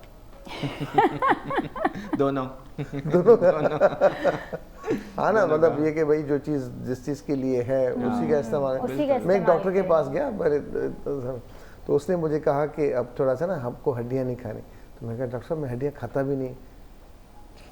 तो डॉक्टर ने कहा हाँ, मतलब ये कहने का कोई सख्त चीज़ है। हाँ, लोग पाए की हड्डी जैसे नहीं होते, हाँ। वो भी खा रहे हैं बकायदा, नहीं इसमें से जूस निकल रहा है, जूस अच्छा होता है, टांगों के लिए अच्छा होता है। तो दांतों को ज़्यादा आजमाइश में ना डाला जाए तो अल्लाह ने इसलिए खाने के लिए दिया, नॉर्मल खाना खाया जाए। नॉर्मल खाना खा चाहिए, चबा चबा के खाना चाहिए ताकि उसका हाजमा भी ठीक हो और नॉर्मल हो, सॉफ्ट हो सारी चीज़ें। हम तो बड़ा ये मुशक्कत छालियाँ करते खाने के लिए अल्लाह ने दांत दी, या कोक की हैं। बोतल छालिया के लिए थोड़े बहुत दिए हैं उसने या कोल्ड ड्रिंक को ऐसे ढक्कन खोलने के लिए तो दांत नहीं है। हाँ। लेकिन तो रोजमर्रा के नहीं, बाज़ कभी कभी छालियाँ खा लेनी चाहिए, कोई मसला नहीं, लेकिन उसके बाद सही सही से साफ करने चाहिए। लेकिन साफ सही तरीके से करनी चाहिए। अच्छा डॉक्टर एहसन, असां वटि खोड़ माण्हुनि खे ख़बर न हूंदी आहे त जेका स्केलिंग आहे उहा केतिरी ज़रूरी आहे, जेका ॾंदनि ते टाटी ॼमे थी उनखे केतिरो साफ़ कराइजे। सालनि जा साल माण्हू नथा कराइनि, या त ज़रूरत महसूसु नथा कनि या उन ते टाटी ॼमे नथी। सही। छा करणु खपे जो स्केलिंग अगरि कराए थो त वेल एंड गुड, अगरि न अवेलेबिलिटी न आहे फैसिलिटी आहे छा, त उनखे ॿियो कहिड़ो तरीक़ो आहे जो ॾंदनि तां टाटी हटी वञे? सही। पहिरीं ॻाल्हि त सुठो सवाल। ॾाढो हाँ है ना? जी, हाँ। ॾाढो बहितरीनु क्वेश्चन आहे। त जेको आहे इन जो मिसाल बि तव्हांखे ॿुधायां थो थोरी देरि में। हिकिड़ो हीअं रीसेंट मिसाल आहे, क्लिनिक जो पेशेंट हो उनजो। हा स्केलिंग ॾिसो, असांजे ॾंदनि जा सरफेस जेके आहिनि न, सभई सरफेस असां ब्रश सां साफ़ नथा करे सघूं। हा। कुझु सरफेस ते जेको आहे न असांखां मिस थी वेंदा आहिनि। हा ऐं जेकॾहिं को सरफेस ॾंद जो को एरिया अहिड़ो जेको असांखे 3 ॾींहं उनखे ब्रश न कयूं त उहो 3 ॾींहं खां पोइ उन ते जेको टाटर ॼमंदो आहे, जेका लेयर हूंदी आहे उहा सॉफ्ट मां हार्ड में कन्वर्ट थी वेंदी आहे। पोइ तव्हां दुनिया जो सुठे में सुठो ब्रश यूज़ कयो न, तव्हां उनखे साफ़ नथा करे सघो सही। जेसीं ताईं उनखे तव्हां ब्रश सां साफ़ न कयो, इन सां स्केलिंग सां साफ़ न कयो। ठीकु आहे। त हाणे स्केलिंग कुझु माण्हू खे इंडिकेटेड हूंदी आहे ऐं कुझु माण्हू खे इंडिकेटेड न हूंदी आहे। ऐं पहिरियों जेको कॉन्सेप्ट आहे माण्हुनि जो, त स्केलिंग सां ॾंद जी लेयर रिमूव थिए थी, माना ॾंदनि खे नुक़सानु थिए थो, इहो माना ग़लति कॉन्सेप्ट आहे। स्केलिंग जंहिंमें इंडिकेटेड मतलब जंहिं माण्हुनि जे लाइ लाज़मी हूंदी आहे, जंहिंमें टाटर इलाही आहे, कैलकुलस इलाही आहे, उन जे लाइ मैंडेटरी हूंदी आहे। न त पोइ उन जा गम्स जेके आहिनि ख़राबु थींदा वेंदा, गम्स ख़राबु थींदा त हॾी ख़राबु थींदी, ऐं हॾी ख़राबु थी वेंदी त ओवरऑल ॾंद ख़राबु थींदा। सही। जी। त इनखे- त स्केलिंग रिकमेंड हर 6 मंथ्स में नॉर्मल माण्हू जे लाइ, हर को नॉर्मल ॿियो तरीक़ो न आहे उनजी टाटी साफ़ करण जे लाइ? न हिकिड़ो त तव्हां या त पाण अहिड़ो सुठो मेंटेन कयो, ठीकु आहे। सही आहे। जेकॾहिं तव्हांखे उहो माना ॾिसंदा आहियूं स्केलिंग जी नीड आहे या न, हा। पर जंहिं माण्हू जेको टाटर अॻु में ॼमी वियो इलाही ऐं तमामु घणो नज़र अचे पियो, अहिड़े माण्हू जा स्केलिंग मैंडेटरी आहे। पर जेके को माण्हू हाइजीन मेंटेन रखे थो सुठी, हा। त ज़रूरी न आहे त उनखे हर शइ में ज़रूरत पए। सही। हींअर मोटी patient I, she was around 16 year old, त उनजी पहिरीं अपॉइंटमेंट सिर्फ़ु फिलिंग जी हुई, हिकिड़ी फिलिंग असां हुनजी कई। नेक्स्ट अपॉइंटमेंट हुन चयो त हुनजा गम्स एतिरा सीवियरली इफेक्टेड हुआ जो नॉर्मल ब्रश लॻे पियो न हुनखे तॾहिं ब्लीड करे पई उहो। अच्छा। माना हालांकि 16 ईयर ओल्ड, एॾी ओरल हाइजीन हुनजी ख़राबु हुई। सही आहे। सही। नेक्स्ट अपॉइंटमेंट असां हुनजी रखी कुझु ॾींहंनि खां पोइ, शायदि फ्यू डेज़ खां पोइ, त उन अपॉइंटमेंट खां अॻु में हिकु ॾींहुं असांखे मतिलबु हुननि मैसेज आयो त जेको आहे स्केलिंग जेको आहे न असां नथा कराए सघूं, चाहे की माई फादर थिंक्स के scaling is not good for your teeth. मुंहिंजे फादर खे चए थो त स्केलिंग सां ॾंदनि में नुक़सानु थींदो आहे। सही।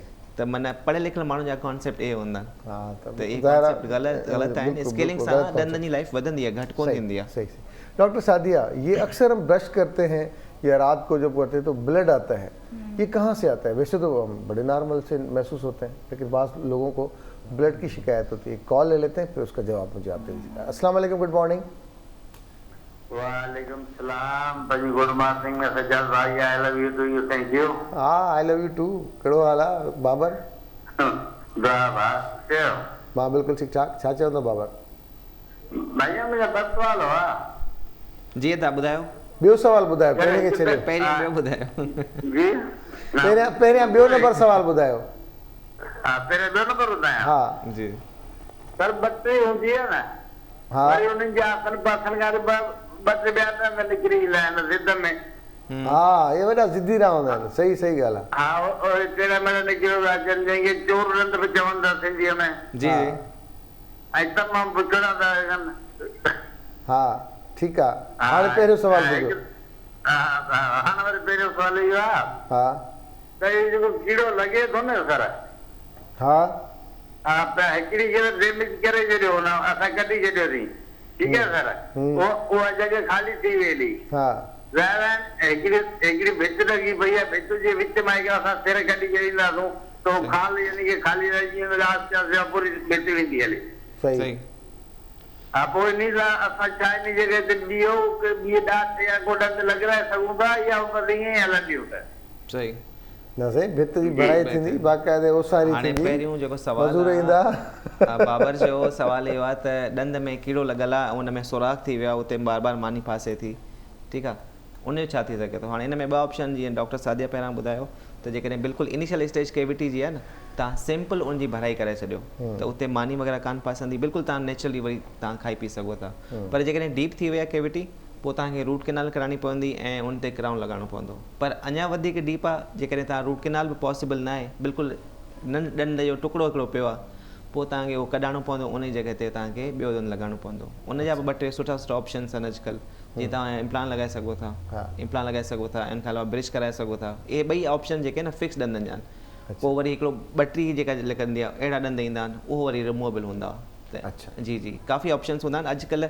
खाइण जे मामले में कंहिंखे परेशान न थियणु खपे टेक्नोलॉजी सुठी अची वई आहे तव्हां सुठे खां सुठा ॾंद लॻाए सघो था डिपेंड्स ऑन योर सही बजट जवाब देखिए वही बात है कि मसूड़ों से इस तरह ब्लीडिंग नहीं होती है ठीक है अगर रात को सोते वक्त ऐसे ही ब्लड आ रहा है जैसे डॉक्टर एहसन ने बताया था कि स्लाइट टच पर भी आपको पेन हो रहा है या ब्लीडिंग हो रही है तो ये दांतों के में बेसिकली ना ये मसूड़े की कंडीशन यही गंदगी जमा हुई हुई होती है आप चाहे कितनी ही सफाई कर लें पेशेंट कहते हैं हम बहुत ब्रश करते हैं डॉक्टर साहब हम तो दिन में 3 से 4 बार ब्रश करते हैं तो हमारे मसूड़े कैसे गंदे हो सकते हैं तो फिर मैं वही बात बोलती हूँ कि जिस तरह हम रोज़ मूड होते हैं लेकिन फेशियल कराते हैं हम मैनिक्योर पेडिक्योर कराते हैं इसी तरह आप नहीं कराते मैं कराती हूँ आपको कराना चाहिए फिर ठीक है इसी तरह डीप क्लीनिंग जिस स्किन की डीप क्लीन इसी तरह मसूड़े की डीप क्लीन डेंटिस्ट ही कर सकते हैं क्या होता है हम जब ब्रश करते हैं तो हमारा ऊपर से साफ करते हैं हम दांतों को क्लीन कर देते हैं हम मसूड़े को क्लीन नहीं करते और इन दी एंड इवेंचुअली क्या होता है वो गंदगी जमा होती है मसूड़े के अंदर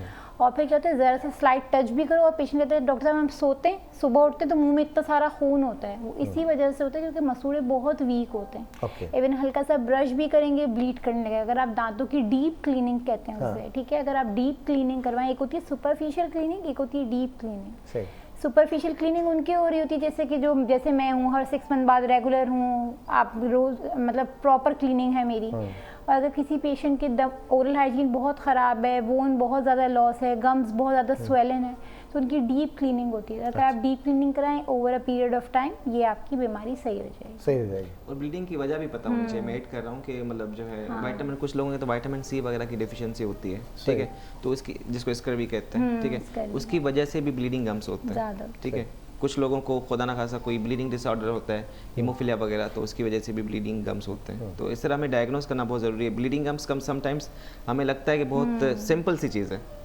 मसूड़े से खून आना मतलब मसूड़ों का खून आना लेकिन वो इतनी सिंपल चीज़ कभी कभी नहीं होती अच्छा ये दांत भी तो बोन्स ही है ना मतलब स्ट्रक्चर बोन लाइक है जी बोन लाइक ही स्ट्रक्चर है लेकिन ये क्योंकि ओपन है तो इसलिए खूबसूरत है नेल्स भी थोड़े से हार्ड होते हैं तो ये उसी का अच्छा हिकिड़ी ॻाल्हि मूंखे तव्हां ॿुधायो त असां वटि जेके ही ॾंदनि जा मामला थियनि था असांजा खोड़ सारा अहिड़ा गर्भाती आहिनि जेके ॾंदनि खे सिर्फ़ु छॾे ॾियनि था ॾींहं में हिकिड़ो दफ़ो ब्रश कयूं न कयूं सभु शयूं कयूं हिन में कहिड़ी अहिड़ी कबाहत आहे जो जेकॾहिं असां पंहिंजे ॾंद जीअं हुन ॻाल्हि कई हुनजो जवाबु असां कोन ॿटीह वधी वञे थी त इहे हॾा जीअं चऊं था पंज के जेके मुख़्तलिफ़ जायुनि ते निकिरी था अचनि उन्हनि खे कीअं ठीकु कजे ॾिसो उहो यंग एज में थींदो आहे जॾहिं असां मतिलबु माण्हुनि जा जेके ॿार हूंदा आहिनि खीर जा ॾंद जेके मौजूदु हूंदा आहिनि पंहिंजी जॻह ते उहे सही टाइम ते माण्हू न कटराईंदा आहिनि त जेको आहे ॾंद ॿाहिरि साइड खां अची वेंदा आहिनि इहो वजह हूंदी आहे ॿियो कुझु माण्हुनि में हार्मोनल चेंजिस थींदा आहिनि हार्मोनल चेंजिस जे करे ग्रोथ थींदी आहे ग्रोथ जेका डायरेक्ट बोन से इफेक्ट कंदी आहे उन जे करे कुझु माण्हू जी जेका जॉ आहे मैंडिबल आहे उहा अॻियां निकितल हूंदी आहे उहा तव्हांजे हथ में न आहे पर जॾहिं हिकिड़ो दफ़ो ग्रोथ बंदि थी वञे माण्हू जी त असां उनखे ट्रीट करे सघूं था उनखे वापसि सही करे सघूं था इहे ऑप्शन्स आहिनि इहो न आहे त कंहिंजी मतिलबु ॼाड़ी जंहिंखे सिंधी में चवंदा आहियूं उहा वधियल आहे तव्हां उनखे ट्रीट नथा करे सघो उन्हनि सभिनी जी सर्जरीज़ आहिनि पॉसिबल आहे हर शइ जी दोस्तों ॻाल्हियुनि जो सिलसिलो जारी आहे ॾंदनि खे कीअं ख़ूबसूरत कजे कीअं बहितरीनु कजे वात मां धप बि ख़तमु थियणी आहे ॾिसण में सुठा अचनि कीअं सफ़ाई थींदी कचहरी सिलसिलो जारी आहे ॾंदनि जी सिहत जे हवाले सां त ॾंदनि खे कीअं असां ठीकु ठाक रखूं ऐं कहिड़े तरीक़े सां सुहिणा बि लॻनि सुठा बि हुजनि मज़बूत बि हुजनि छाकाणि त असांखे अखरोट भञणा आहिनि बोतलुनि जा ढक लाहिणा आहिनि ॾंदनि सां त इन करे ॾंद एतिरा ताक़तवर हुजनि डॉक्टर एहसन ऐं डॉक्टर सादिया सां गॾु मौजूदु आहिनि, ॾाढे सुठे तरीक़े सां असांखे सम्झाइनि था, ॿुधाइनि था। डॉक्टर एहसन, असां वाइटामिन डी जेका आहे असां इस्तेमालु कंदा आहियूं हॾनि जे लाइ या इन जे हवाले सां, उनजो इम्पैक्ट ॾंदनि ते बि पवंदो आहे? मुंहिंजे माइंड में हींअर इहो ई क्वेश्चन हो त पाण हिन टॉपिक ते ॻाल्हाईंदासीं हींअर। ॾिसो बिल्कुलु, ऐं तव्हां पंहिंजे मुंहिंजे मां केतिरो तव्हांखे डाउनलोड थो कयां पाण। जी जी, ॾाढो ज़बरदस्त क्वेश्चन। असां वटि जेको आहे जेके माण्हू ईंदा आहिनि मेजॉरिटी में जेके क्लिनिक ते पेशेंट ईंदा आहिनि उनजी कंप्लेन हूंदी आहे डॉक्टर साहब हमारे दांत झड़ रहे हैं, मतलब उसमें से टुकड़े निकल रहे हैं थोड़े बहुत, हम जैसे कितना भी ब्रश कर लेते हैं दांत झड़ रहे हैं। उनजी वजह इहा हूंदी आहे त माण्हू जे ब्लड में या त वाइटामिन डी या त कैल्शियम लेवल ॿई घटि हूंदा आहिनि। ऐं अॼुकल्ह हिकिड़ी रिसर्च मूं पढ़ी त पाकिस्तान जो हर टियों या चौथों माण्हू जंहिंमें आहे वाइटामिन डी लेवल डेफिशिएंसी आहे, बिल्कुलु आहे, काफ़ी डेफिशिएंसी आहे, ख़ासि तौर ते ख़वातीन में इलाही डेफिशिएंसी आहे। हा, औरतुनि में इलाही डेफिशिएंसी आहे। त अहिड़नि माण्हुनि खे छा करणु खपे त जेको आहे पंहिंजो प्रॉपर वाइटामिन डी जो सीरम वाइटामिन डी ऐं सीरम कैल्शियम लेवल ॿ टेस्ट हूंदा आहिनि, तव्हां उहो करायो, ठीकु आहे। ऐं ॾिसो जेकॾहिं तमामु कंहिंजी घटि अचे थो वाइटामिन डी या कैल्शियम लेवल, तव्हां उनखे मतिलबु इंजेक्शन्स ईंदा आहिनि, तव्हां रूटीन में यूज़ करे सघो था। मतिलबु उनजो मंथली कोर्स हूंदो आहे वाइटामिन डी जो, 4 इंजेक्शन हूंदा आहिनि उहे पीअण जा डायरेक्ट, तव्हां 4 इंजेक्शन पीओ, उनखां पोइ दोबारा कैल्शियम लेवल करायो ऐं उन सां तव्हांजो लेवल नॉर्मल थी वेंदो। पोइ ॾंद जेके माण्हू जा छणंदा रहंदा आहिनि उहे वरी न छणंदा, छो त असांजा ॾंद ठहियल ई कैल्शियम ऐं वाइटामिन डी जा आहिनि। सही ॻाल्हि आहे। मेजॉरिटी जेके पार्ट आहिनि ॾंदनि में कैल्शियम वाइटामिन डी आहे, उहा जेकॾहिं कंहिंजे बॉडी में घटि थी वई उन सां अगरि नुक़सानु छा ईंदो आहे, ॾंद त ख़राबु थींदा ई थींदा आहिनि, पर जेके असां ॿिया जेके बोन्स आहिनि। वाइटामिन डी कहाँ से लाए? सिर्फ धूप से तो नहीं दांत अच्छे होंगे ना वाइटामिन डी से? आप दूध पिए, कैल्शियम है उसके अंदर, ठीक है। वाइटामिन डी कौन कौन सी चीज़ों से? फिश मुझे नहीं पता भाई। फिश के अलावा एक तो हम धूप में बैठते हैं, उससे भी हमें विटामिन डी मिला, लेकिन यहाँ पे धूप माशाल्लाह काफ़ी अच्छी है। नेचुरल तरीका ये दूध पिए, नेचुरल तो ये ना बाबा, सुबह साजर वाली उससे हासिल करें, शाम वाली उससे, बिल्कुल 2 कलाक वही रहे, 2 कलाक वही रहे, आप इस तरह की फूड इनटेक लें। हाँ, और बाकी इंजेक्शन सप्लीमेंट्स केड़ा विटामिन डी जो इंजेक्शन से ईंदियूं आहिनि, हाँ, इंजेक्शन से ईंदियूं आहिनि, वो कैप्सूल्स पे इफेक्टिव नहीं होते वो। हाँ, अच्छा, लेकिन इंजेक्शंस होते हैं, इंजेक्शन ज़्यादा इफेक्टिव है। इंजेक्शन पीने वाले भी आते हैं, वो इंजेक्शन दूध में डालकर आप पी लें, उसमें वो भी आते हैं। अच्छा, वैसे ना पिए, दूध में डाल वैसे भी पी सकते हैं, जैसे आपको वो करें। आपको वीकली एक इंजेक्शन होता है, 4 पिए, 4 टोटल।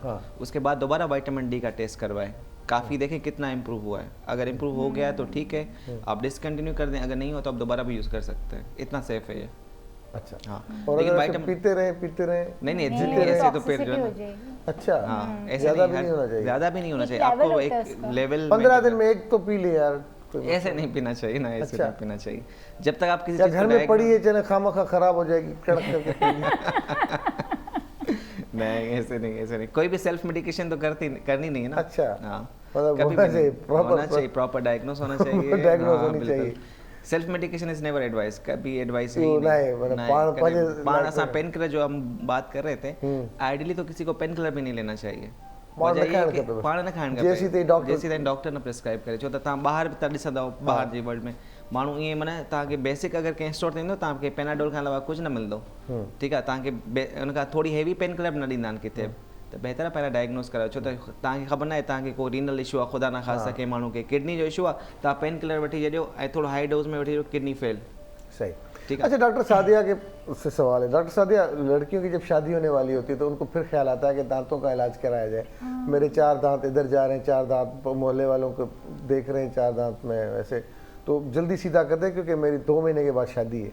हाँ, वो बेचारी बेसिकली आती है ना ऐसी आपके पास? मियाँ के पैसे खर्च नहीं करवाना चाह रही होती तो पहले माँ बाप की खर्च करा ले, सही होकर जाए। हाँ, ये क्या मतलब कैसे ठीक हो सकती है? ये सिर्फ लड़कियां नहीं करती, लड़के भी इसी तरह करते हैं। अभी मेरा एक पेशेंट है, सैटरडे आया, कह रहे मेरी संडे को बारात है, आप मेरे दर्द बहुत ज़्यादा हो रहा है, आप मेरी रूट कैनाल आज ही कंप्लीट कर दें। तो मैं कहती मतलब आपको एक दिन पहले कैसे ख्याल आया? हाँ, लेकिन ये सिर्फ लड़कियां ही नहीं कर रही थी, लड़के भी कर रहे थे। तो दुल्हन के साथ ये हो गया, बस ये हो गया। और सबसे ज्यादा ये होता है दांत वाइट कर दे बस। संडे को मुझे कॉल आई थी एक पेशेंट की, ये आपके पास ज्यादा कंप्लेन आती है, मेरे दांत वाइट हो जाए, दांत वाइट कर दें। नहीं, ऑब्वियसली ये भी कंप्लेंट्स आती हैं कि ऑब्वियसली ये पेन हो रहा है हमारे, ये सब कर दें।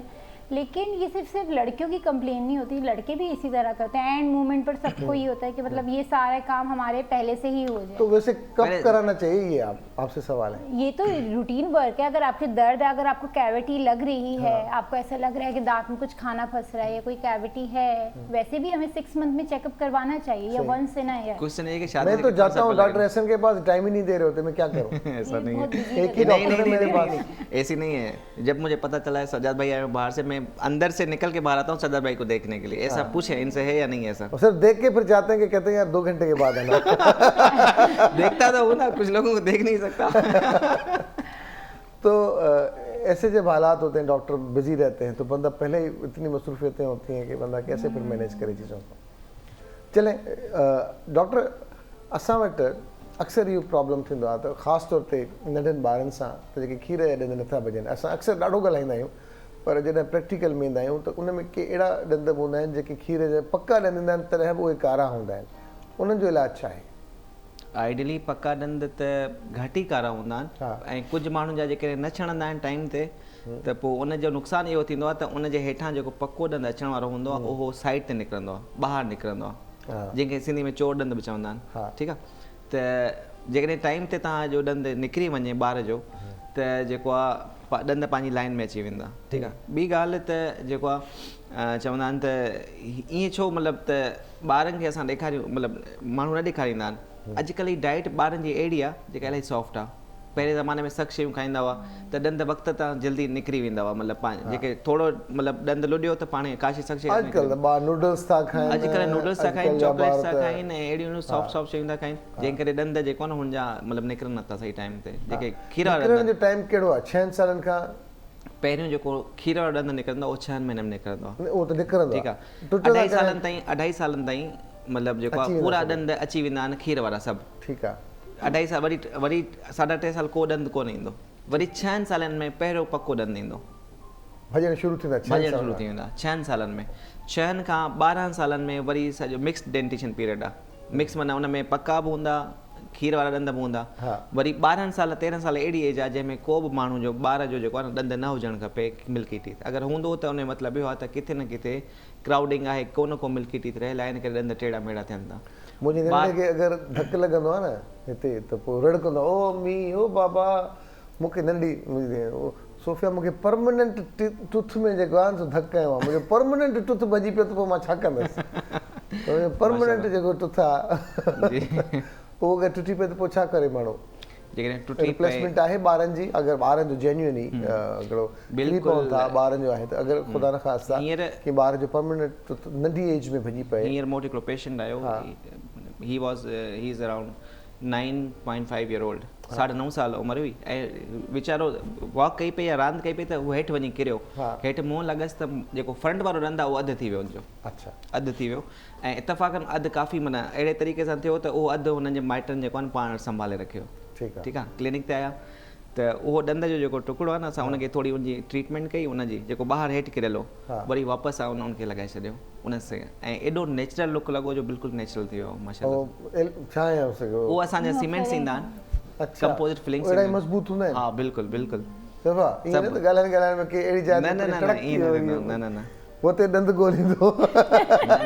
रिसेंटली अहिड़ा 2 पेशेंट असांजे लास्ट वीक जे अंदरि अहिड़ा 2 पेशेंट हुआ जेका माना जंहिंजा नंढपण में कंहिं धक जे करे ढंद टुटा आहिनि, त उनखे इनका कहना है कि अगर झगड़ा हो और कोई चीज टूट जाए तो बोले भाईजान झगड़ा करेंगे, पहले मेरा दांत टूट गया, ढूंढो सारे।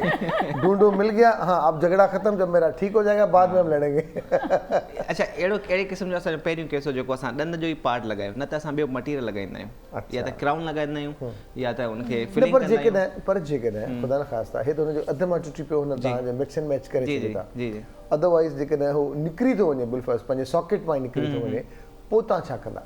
Good question, again good question. त ॾिसो, जेकॾहिं बिल्कुलु फ्रेश ट्रामा आहे न, ॿार मतिलबु को एक्सीडेंट थियो, ख़ुदा न ख़ास्ता या किरी पियो आहे या लड़ाई झगड़ो थियो आहे, ॾंद हेठि किरी पियो आहे, तव्हां उनखे थोरो साफ़ु करे वापसि सॉकेट में लॻायो, क्लीन करे विदिन 1 आवर सॉकेट में लॻाए सघो था। सॉकेट में लॻाए करे फौरन डेंटिस्ट वटि पहुचो। ठीकु आहे, उहो डेंटिस्ट छा कंदो, उनखे थोरो अञा वधीक प्रॉपर पोज़ीशन करे उनखे ॾंद से अंदरां हिकिड़ी वायर लॻाए छॾींदो 6 हफ़्तनि जे लाइ। उन सां छा थींदो, ॾंद तव्हांजो पंहिंजो ई फिक्स थी वेंदो। अच्छा, हा, मीडियम रखण इहा हूंदी आहे तव्हां कोशिशि कयो ॾंद खे जेको आहे न सॉकेट में रखो त सभिनि खां बेस्ट ऑप्शन आहे। गुम थी वियो पोइ छा आहे? गुम थी वियो त पोइ तव्हांखे वेट करणो नओं पवंदो। ईंदो ॿार खे या ॿियो हणणो पवंदो? डिपेंड अगेन साॻी ॻाल्हि थी वई त जेकॾहिं मिल्की टीथ निकितो आहे त उन जी जॻह मिल्की त अची वेंदो न, मिल्की बाद में परमानेंट permanent पर अची जेकॾहिं वेंदो। परमानेंट निकितो आहे त उन जी जॻह शार्क मच्छी खे त वरी वरी ईंदा आहिनि। उहो इंसान खे न ईंदा आहिनि न इंसान शार्क मच्छी न आहिनि न, त उनखे न ईंदा। जेकॾहिं परमानेंट निकिरी वियो न पोइ हाणे असां वटि ट्रीटमेंट ऑप्शन्स अचनि था, ठीकु आहे। जेकॾहिं यंग एज आहे पेशेंट जी त असां फ़िलहालु उनखे टेम्पररी ॾेई छॾींदासीं त हिकिड़ो टेम्पररी तव्हां 2-3 सालनि ताईं लॻायो, छो त 16-17 सालनि ताईं असां फिक्स नथा लॻाए सघूं कंहिं बि ॿार जो। 16-17 साल ताईं फिक्स ॾंद नथा लॻाए सघूं, टेम्पररी लॻाए सघूं। उनखां पोइ असां क्राउन इम्प्लांट लॻाए सघूं था, ब्रिज लॻाए सघूं था, सभु ऑप्शन्स हूंदा। या तव्हांजे हिन रिप्लेसमेंट ते यादि आई त कॾहिं कॾहिं इंसान जो पीड़ा मां गुज़रंदो आहे न खोड़ शयूं, पर उहे तमामु ज़रूरी आहिनि। कैटरपिलर आहे, जेसीं ताईं उन पीड़ा मां न निकिरंदो तेसीं पोपट न थींदो आहे। ऐं जेकॾहिं उनखे आसानी मिली त उहो कॾहिं पोपट न बणिजी सघंदो, हू पैरालाइज़ थी वेंदो। सही। त किथे किथे पीड़ा इंसान खे नओं जियापो ॾिए थो। कैटरपिलर आस्ते आस्ते वॾी तकलीफ़ सां पोपट थींदो आहे कैटरपिलर, ठीकु आहे। तीअं ई मां उन जेकी डॉक्यूमेंट्री पढ़ी मां ॾंदनि सां मूंखे यादि आयो, ॿुधाइणु ज़रूरी कॾहिं कॾहिं का अहिड़ी इंफॉर्मेशन अची वेंदी आहे दिलि चवंदी आहे त पंहिंजे घर भातियुनि सां शेयर कजे।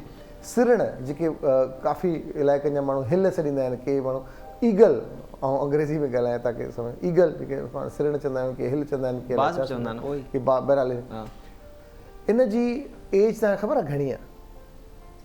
100 years तक हिन जी 70 साल प्लस हिन जी उमिरि आहे। पर जॾहिं 40 सालनि जी थींदी आहे त हू पोड़ी थी वेंदी आहे। पोइ उनजी चुंब सफ़ा टेड़ी थी वेंदी शिकार करण जे लाइ। खंभ एॾा वॾा थी वेंदा आहिनि जो हू उॾण खां हलाक, चंपो जेको हूंदो आहे उनजा न थींदा आहिनि। बिल्कुलु। पोइ हू पाण पंहिंजी चुंब भञींदी आहे, बिल्कुलु चुंब भञी नई चुंब ईंदी आहे त पंहिंजा पर पटींदी आहे, सही, नवां पर अचनि। ऐं उनखां पोइ जेके चंबा आहिनि उहे पंहिंजा हीअं घसींदी आहे अहिड़ियुनि सख़्तु शयुनि ते त जीअं उहे नवां न अचनि। ऐं उनखां पोइ 40 साल खां पोइ इहो अमल हलंदो आहे कुझु महीननि ताईं, ऐं उनखां पोइ 30 साल वधीक बिल्कुलु त उन पीड़ा मां गुज़रंदी आहे। सही। ऐं जेकॾहिं ईअं न करे शायदि मरी वञे। बिल्कुलु तीअं ई असांजा जीअं ॾंद था चऊं या अहिड़ियूं तकलीफ़ूं थियनि थियूं, बाज़ औक़ात असांजूं तकलीफ़ूं असांजी बहितरी लाइ हुजनि, असांजो रगड़ो असांजे लाइ सभु शयूं असांखे पाण खे संवारण लाइ हुजनि। तो अच्छा पाण ही ॻाल्हाइसि पई। डॉक्टर सादिया से हमारा एक सवाल ख़वातीन का और ख़ास तौर पर लड़कियों के हवाले से, क्योंकि आप ज़्यादा आपकी प्रैक्टिस इसी में है। तो डॉक्टर साहब अक्सर ख़वातीन का ये होता है कि वो सिर्फ दांत छुपाए रखें, हंसें तो आपकी बात की वो डर लगता है उनको इस तरह से। तो ऐसी लड़कियां जिसकी एज तकरीबन 10-12 साल से और वो अंगूठा मुंह में लेती हैं, उनका स्ट्रक्चर चेंज हो जाता है, उनके लिए आपके पास क्या रिकमेंडेशन है? देखिए ये उसकी ना जैसे आगे का जॉ जिसको कहते हैं जबड़ा, वो आगे की तरफ है। इसके बहुत सारे रीजंस होते हैं। एक तो ये होता है कि आप थंब सक करते हैं, आप अंगूठा लेते हैं, ठीक है। दूसरा माउथ ब्रीदर्स भी होते हैं जो रात को मुंह खोल कर सोते हैं। अक्सर ऐसा होता है ना मुंह खोल के, उसमें भी क्या होता है हमारे जॉ का साइज है ना वो आगे वाला वो आगे की तरफ हो जाता है, ठीक है। अब 8 to 10 ईयर्स तक की एज में बेसिकली ग्रोथ हो रही होती है। 12 ईयर्स तक की एज में जब ग्रोथ स्टॉप हो जाती है ना, हमारे permanent teeth which is canines जो होते हैं हमारे, उनको परमानेंट आना ज़रूरी होता है। उससे पहले हम ट्रीटमेंट नहीं कर सकते। एटलीस्ट 12, हम पेशेंट को कहते हैं कि 12 साल की उम्र में आए आप हमारे पास, फिर हम उसमें क्या करते हैं, हम तार लगाते हैं, ब्रेसेस कहते हैं उसको, ठीक है। ब्रेसेस लगा के और फिर क्या करते हैं, हम उस जॉ के साइज को, जॉ को पीछे करते हैं, दांत को पीछे करते हैं।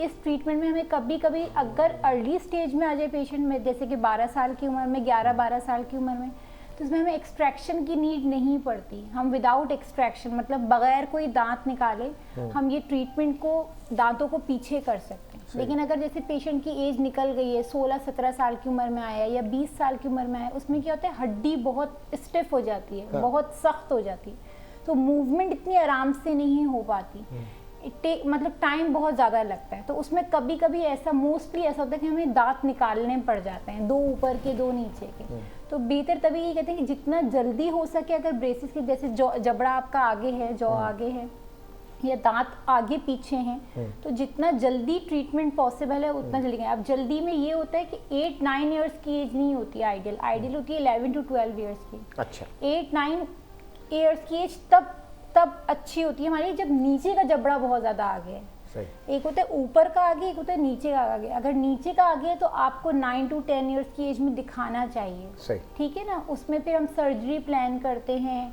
और दांतों को बहुत इजीली हम पीछे लेके जा सकते हैं, नीचे वाले को। अच्छा, बहुत अच्छी बात की आपने, बहुत अच्छे तरीके से समझाया। कॉलर है नसा अगर अस्सलाम वालेकुम, गुड मॉर्निंग। वालेकुम सर। वालेकुम अस्सलाम सर, केरा सा सकें बा सर हम गुलशेर घर पे नवाज था जी। अदा कुछ छा चवंदा बा?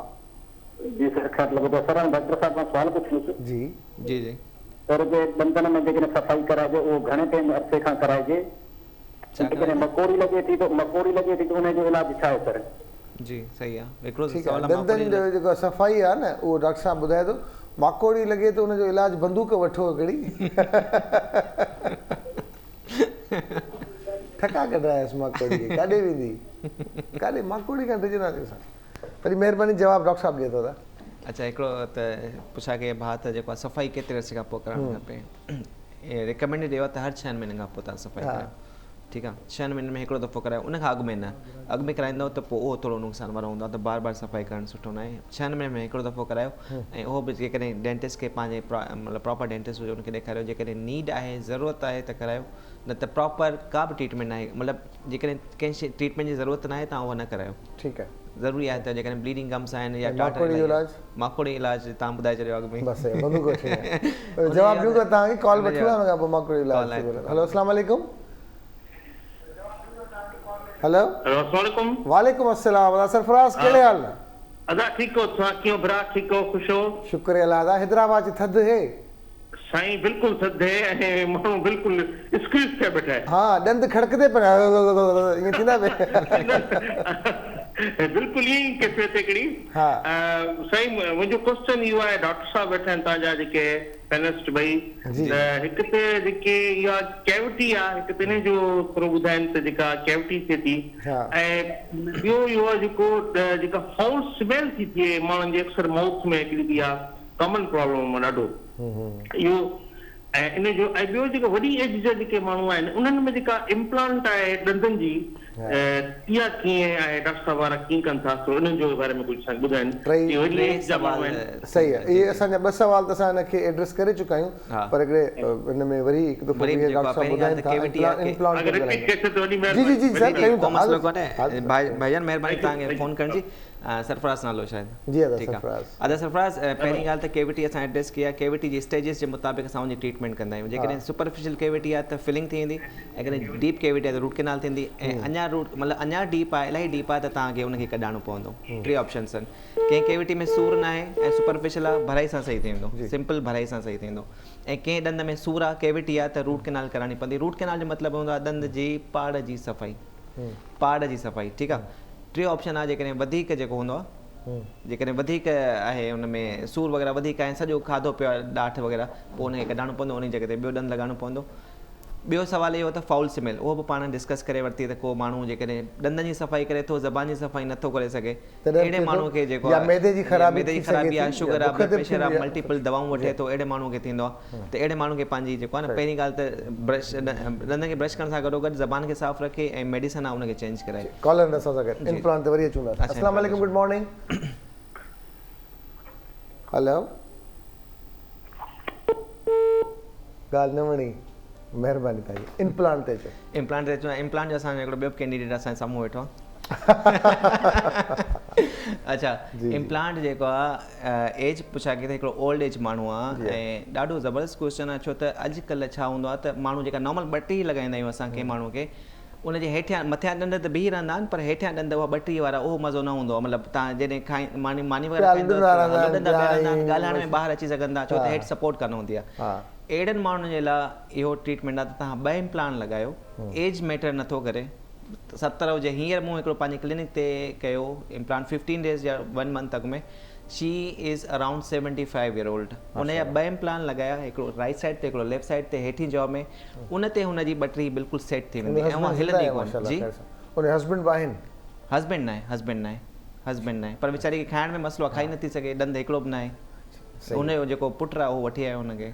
जी डॉक्टर सादिया, एज के साथ दांत आपस में उनकी कम लगती है ना, वो दूर दूर हो जाते हैं, ये निशानी भी होती है। पहले एज के हिसाब से जानवरों का भी अंदाज़ा लगाया जाता था एज का, और इंसानों का भी अंदाज़ा लगाया जा सकता है अक्सर एज का। बहुत सारे लोग लगाते हैं, जो सीनियर लोग हैं वो बंदे के दांत देख के एज बता देते हैं कि कितनी एज होगी। तो जब ये अलग अलग हो जाते हैं बाज़ औक़ात वक्त में, तो इनको कैसे एक साथ किया जाए विद एज?